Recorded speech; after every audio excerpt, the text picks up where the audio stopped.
Friends, welcome to my YouTube channel college information with Rajveer के साथ। आज हम आपको बताएंगे जो आपका एग्ज़ाम होगा फर्स्ट स्टैंडर्ड हेल्थ वाला, उसके बारे में क्वेश्चन बताएंगे। आपको 55 क्वेश्चन प्रोवाइड करेंगे जिसमें से आपको पासिंग मार्क्स भर के आपको इसमें से मिल जाएंगे। तो प्लीज़ इस वीडियो को अंत तक ज़रूर देखिएगा, क्योंकि इस वीडियो से आप के पेपर में बहुत सारे क्वेश्चन फंसने वाले हैं। 55 नंबर में कम से कम आपको 40 से 45 नंबर तो मिल ही जाएंगे। तो प्लीज़ इस वीडियो को ध्यान से देखिएगा। चलिए हम चलते हैं अपने कंप्यूटर स्क्रीन पे और दिखाते हैं अपने कंप्यूटर पर क्वेश्चंस की पेपर में आपके जो क्वेश्चंस आएंगे। तो प्लीज़ ध्यान से वीडियो को देखिएगा। जैसा कि आप देख रहे हैं, जो पहला क्वेश्चन है CPR का सही अनुपात क्या होता है। फर्स्ट एंड हेल्थ में आपके क्वेश्चन जो आएंगे, तो इसमें आप हमने आंसर भी दे दिया है। तो प्लीज़ ध्यान से वीडियो देखिएगा, हम आपको बताते हुए चलेंगे CPR का सही अनुपात क्या है। तो इसका अनुपात हो जाएगा 30, यानी कि बी ऑप्शन आपका हो जाएगा 30:2, यानी कि आपका बी ऑप्शन हो जाएगा। तो प्लीज़ इस वीडियो को ध्यान से देखिएगा।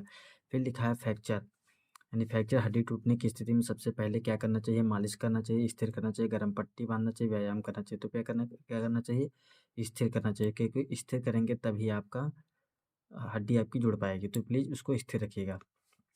फिर लिखा है बर्न, यानी कि जलने में सबसे पहले क्या लगाया जाता है। तो तेल लगाया जाता है, बर्फ सीधे, ठंडा पानी या टूथपेस्ट। तो सबसे पहले इसमें लगाया जाता है कोल्ड वाटर, यानी कि ठंडा पानी लगाया जाता है। ध्यान से देखिएगा वीडियो को। फिर आपका क्वेश्चन नंबर 4 है हार्ट हीट स्ट्रोक, यानी कि लू में शरीर का तापमान कितना हो सकता है। तो डी ऑप्शन 41 डिग्री सेल्सियस से 41 मोर, यानी कि उससे भी अधिक। देखा स्नैक बाइट, यानी सांप के काटने में क्या नहीं करना चाहिए। तो आपको क्या करना है, अंग को स्थिर रखना चाहिए, घाव काटना, अस्पताल ले जाना, शांत रखना। यानी कि जैसे सांप काट ले तो आपको क्या नहीं करना चाहिए, घाव को काटना नहीं चाहिए, यानी कि बी ऑप्शन इसमें सही है। इलेक्ट्रिक शॉक, यानी बिजली का झटका सबसे पहले क्या करें, यानी जैसे बिजली का झटका आपको लगता है सबसे पहले क्या करना चाहिए, बिजली को बंद करना चाहिए। ऑब्वियसली आपको पहले बिजली को बंद करना है, जो पावर होगा आपको बंद करना चाहिए। क्वेश्चन नंबर 7 आपका है फेंटिंग, यानी बेहोशी का मुख्य कारण क्या था। तो फेंटिंग का बेहोशी का मुख्य कारण है आपका उच्च रक्तचाप, यानी कि हाई बीपी हो जाती है। मस्तिष्क में कम रक्त यानी लो बॉडी सप्लाई टू ब्रेन। तो इसमें भी आपका हो जाएगा बी ऑप्शन हो जाएगा, यानी कि इसमें बी ऑप्शन हो जाएगा क्वेश्चन नंबर 7 में। क्वेश्चन नंबर 8 आपका है नाक से खून की में सिर की स्थिति कैसी होनी चाहिए। तो इसमें होगा पीछे झुका लेना चाहिए, सीधा कर लेना चाहिए, आगे झुका लेना चाहिए, एक और करें, यानी कि आगे झुका लेना चाहिए। फिर लिखा रेबीज किसके काटने से होता है। तो सबको पता होता है किसके काटने से होता है, कुत्ता के काटने से होता है, कि डॉग आपको जब काट लेगा तो रेबीज हो जाएगा, यदि आप इंजेक्शन नहीं लगवाते हैं तो। लिखा शॉक, यानी कि सदमा के रोगी को किस स्थिति में लिटाया जाता है। बैठाकर, पैर ऊपर कर, सिर ऊपर कर, खड़ा, यानी कि बैठाकर सिटिंग करना पड़ता है। क्वेश्चन नंबर, यानी कि option number A.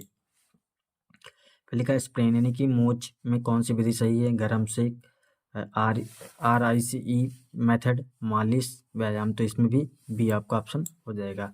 Artificial respiration, कृत्रिम श्वसन में किसे दी जाती है। तो खून बहने वालों को, बेहोश व्यक्ति को, सांस न लेने की। C number.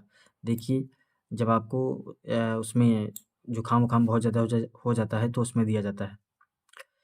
लिखा है एसिड विषाक्तता में उल्टी क्यों करनी चाहिए, यानी कि दर्द बढ़ना, अनमली को नुकसान, लाभ नहीं। तो इसमें भी आपका डैमेज टू फूड पाइप, यानी कि बी ऑप्शन। हार्ट अटैक, यानी कि दिल का दौरा का प्रमुख लक्षण क्या है। सीने में दर्द, सबको पता होता है सीने में दर्द के लिए। बैंडेज, यानी पट्टी का मुख्य उद्देश्य क्या होता है। तो क्या होता है, रक्तस्राव को रोकना। जैसे आप कट वट जाते हैं तो उसके लिए आपको रक्तस्राव रोकने के लिए बैंडेज का इस्तेमाल किया जाता है। दम घुटना में कौन सी तकनीक प्रयोग की जाती है। तो इसमें लिखा CPR किया जाता है, हाई मलिक पैंथरा। तो इसमें भी आपका बी ऑप्शन हो जाएगा। शीत दंश किस कारण से होता है। तो इसमें होता है अत्यधिक ठंड के कारण, किसमें बी ऑप्शन हो जाएगा। फर्स्ट एड, यानी प्राथमिक उपचार का मुख्य उद्देश्य क्या है। तो स्थिति बिगड़ने से रोकना, इसी मतलब जैसे छोटा मोटा आपको दिक्कत होती है तो प्राथमिक उपचार किया जा सकता है। ब्लीडिंग, रक्तस्राव रोकने में का सबसे प्रभावी तरीका क्या होता है। तो इसमें बी हो जाएगा सीधा दबाव, यानी जिससे आप कट जाते हैं तो उसको दबाएंगे तो वो खून वहाँ पर जो है रुक जाएगा। सबसे गंभीर बर्न कौन सा होता है। प्रथम डिग्री, द्वितीय डिग्री, तृतीय डिग्री, और हल्का जलना, यानी कि तृतीय डिग्री। डॉग बाइट, यानी कुत्ते काटने से कौन सा इंजेक्शन लगाना जरूरी है। तो आपको सबको पता होना चाहिए टिटनेस का। तो इसमें भी आपका बी ऑप्शन। फिर लिखा CPR में चेस्ट कंप्रेशन की गहराई कितनी होनी चाहिए। तो सी ऑप्शन 5 से 6 सेंटीमीटर।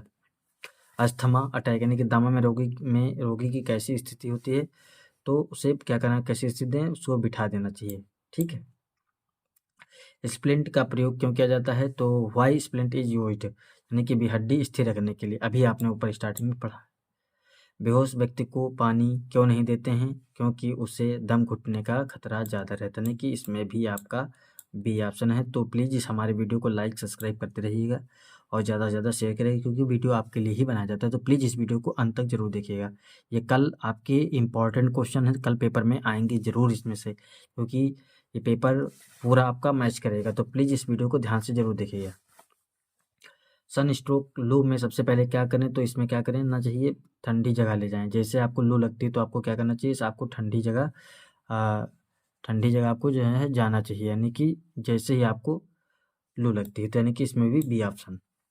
माइनर कटनी छोटा घाव में पहले क्या करना चाहिए, घाव को साफ करना चाहिए, क्लीन बाउंड। ठीक है। टेटनस धनुष्ठाकार किससे होता है, तो इसमें लिखेंगे इससे होता है बैक्टीरिया से। ठीक है। देखा है, पॉइजन गैस के संपर्क में आने पर क्या करें, तो इसमें आपको क्या करना पड़ेगा, बी ऑप्शन, ताज़ी हवा में जाएं। जहाँ पे पॉइजन गैस के संपर्क में आ गए तो आपको ताज़ी हवा में जाना चाहिए। तो हमने बताया कि 29 नंबर क्वेश्चन पे यानी कि बी ऑप्शन होगा, यानी कि पॉइजन गैस के संपर्क में आने से आपको ताज़ी हवा में जाना चाहिए।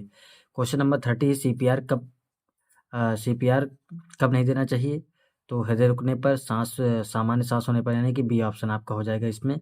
सामान्य सांस जब चल रही तो उसको सीपीआर देने की क्या जरूरत, तो प्लीज़ इसमें बी ऑप्शन होगा। लिखा है बर्न्स में, यानी कि जल जाते हैं तो उसमें फफोले क्यों नहीं पड़ते हैं, तो जैसे दर्द बढ़ता है, संक्रमण का खतरा रहता है, घाव गहरा होता है, सभी, यानी कि इसमें ऑप्शन डी हो जाएगा, सारे सही हैं। ठीक है। लिखा what is the tonic applied, यानी कि घाव के नीचे, घाव के ऊपर, घाव पर, कहीं भी, तो बी ऑप्शन। हीट एक्सटेंशन का मुख्य लक्षण क्या है, तो इसमें आपका हो जाएगा बी, अत्यधिक पसीना आना। ठीक है। सीपीआर में रिक्यूस ब्रीथ कितनी दी जाती है, तो इसमें बी, यानी कि इसमें 2 नंबर ऑप्शन हो जाएगा, यानी कि बी इसमें सही हो जाएगा। बर्स में कॉटन क्यों नहीं लगाते हैं, क्योंकि ये घाव में चिपक सकती है, कॉटन जो है यानी कि रुई, ये चिपक सकती है। आई इंजरी, आँख की चोट में क्या नहीं करना चाहिए, तो आँख को रगड़ना नहीं चाहिए, यानी कि बी ऑप्शन आपका इसमें सही हो जाएगा। इम्प्लिसिट है, यानी मिर्गी में क्या करना चाहिए, तो मुंह में चम्मच डालना चाहिए, सिर को सुरक्षित रखना चाहिए, पानी पिलाना, जीभ पकड़ना है, तो इसमें बी ऑप्शन हो जाएगा, सिर को सुरक्षित रखना चाहिए। शॉक सदमा का मुख्य कारण क्या है, रक्त प्रवाह में कमी। ठीक है, B option. First aid box में क्या अनिवार्य होना चाहिए, सारी चीज़, कैंची भी होनी चाहिए, पट्टी भी होनी चाहिए, एंटीसेप्टिक भी होना, यानी कि डी ऑप्शन इसमें सारा चीज़ होना चाहिए। 14 नंबर क्वेश्चन, नोज ब्लीडिंग में कॉटन क्यों रखते हैं, क्योंकि गहराई में नाक के सिरे पर, मुंह में, कान में, यानी कि बी ऑप्शन, नाक के सिरे पर, जैसे नाक के सिरे पर ही लगाएंगे तो रुक जाएगा। सीपीआर में माउथ टू माउथ, यानी कि माउथ टू माउथ क्यों दिया जाता है, क्योंकि ऑक्सीजन देने के लिए, इसमें बी ऑप्शन हो जाएगा, मुंह से ही सांस दी जाती है। ठीक, ऑक्सीजन दिया जाता है। माइनर बर्न, हल्का जलना का मुख्य उदाहरण क्या है, तो इसमें हो जाता है गर्म पानी से जलना, यानी कि बी ऑप्शन। बेहोश लेकिन सांस ले रहे व्यक्ति को किस स्थिति में रखें, उसे रखें रिकवरी पोजीशन में, यानी कि बी ऑप्शन हो जाएगा। सीपीआर में प्रति मिनट कितने चेस्ट कंप्रेशन होने चाहिए, तो इसमें आपका हो जाएगा 100 से 120 तक, यानी कि सी ऑप्शन इसमें हो जाएगा। देखा, खाद्य विषाक्तता का सामान्य लक्षण क्या हो जाना चाहिए, तो इसमें भी आपका ऑप्शन बी हो जाएगा, उल्टी, वॉमिटिंग, बी ऑप्शन सही है। ठीक है। देखा, हड्डी टूटने का स्पष्ट संकेत क्या है, तो खुजली, विकृति, बुखार, खांसी, यानी इसमें विकृति, डिफॉर्मिटी हो जाएगा।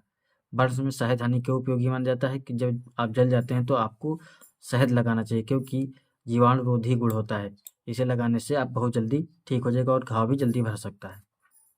स्नेक बाइट में अंग को स्थिर क्यों रखा जाता है, क्योंकि दर्द कम करने के लिए, जहर के फैलाव को धीमा करने के लिए, खून रोकने के लिए, सूजन बढ़ाने के लिए, इसमें जहर के फैलाव को धीमा कर देता है, इसलिए स्नेक बाइट को जहाँ काटे उसको सुरक्षित रखे रहें, वैसे ही स्थिर रखे रहें।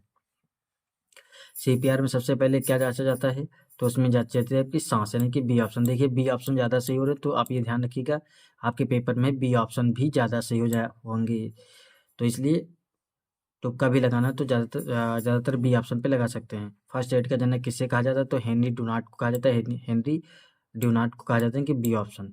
इलेक्ट्रिक बर्न में सबसे ज़्यादा नुकसान किसे होता है, अंदरूनी अंग को होता है, इसमें सबसे ज़्यादा, क्योंकि अंदर झटका लगता है ना, तो इसलिए बी ऑप्शन। शॉक में त्वचा कैसी हो जाती है, गर्म और सूखी हो जाती है, ठंडी और चिपचिपी हो जाती है, इसमें भी बी ऑप्शन, ठंडी और चिपचिपी हो जाती है। नोज ब्लीडिंग में क्या नहीं करना चाहिए, ना सिर पीछे झुकाना चाहिए, सिर पीछे नहीं झुकाना चाहिए, इससे और ज़्यादा खून निकलने लगेगा। फर्स्ट एड का दूसरा उद्देश्य क्या है, तो इसमें होता है पीड़ित को आराम देना, ऑपरेशन करना, जांच करना, दवा दिखाना। तो इसमें आपका हो जाएगा पीड़ित को आराम देना, ये ऑप्शन। बर्ड्स में तुरंत अस्पताल कब ले जाना चाहिए, हल्का जलना, छोटा फफोला, गहरा या बड़ा जलना, लालिमा। तो इसमें आपका ऑप्शन सी हो जाएगा। तो आपको हमने 55 क्वेश्चन देखिए बताया है, हम बता चुके हैं। तो प्लीज़ इस वीडियो को ज़्यादा से ज़्यादा शेयर करिएगा, क्योंकि ये आपके जो कल एग्ज़ाम होगा उसमें ये बहुत ही अच्छा साबित होंगे। तो प्लीज़ इस वीडियो को ध्यान से ज़रूर देखिएगा, ध्यान से देखिएगा, इस वीडियो को ध्यान से देखिएगा। और इसका हम जो भी है पीपीटी है, इसको हम आपके टेलीग्राम चैनल पर और व्हाट्सएप ग्रुप पे डाल देंगे। तो प्लीज़ जो हमारे व्हाट्सएप ग्रुप पे टेलीग्राम चैनल पे जुड़े हैं उनको मिल जाएगी, जो नहीं जुड़े हैं वो प्लीज़ उसमें से जुड़ जाएँ। डिस्क्रिप्शन में हम लिंक प्रोवाइड कर देंगे। तो प्लीज़ इस वीडियो को ज़्यादा से ज़्यादा शेयर करिएगा, लाइक करिएगा, सब्सक्राइब करिए, क्योंकि वीडियो आपके लिए ही बनाया जाता है। कल आपका जो पेपर है मॉर्निंग में, इसमें से 55 क्वेश्चन में से कम 40 क्वेश्चन तो ज़रूर ही फँसेंगे। तो प्लीज़ इस वीडियो को ज़रूर देखिएगा और शेयर भी करिएगा। Thank you everyone.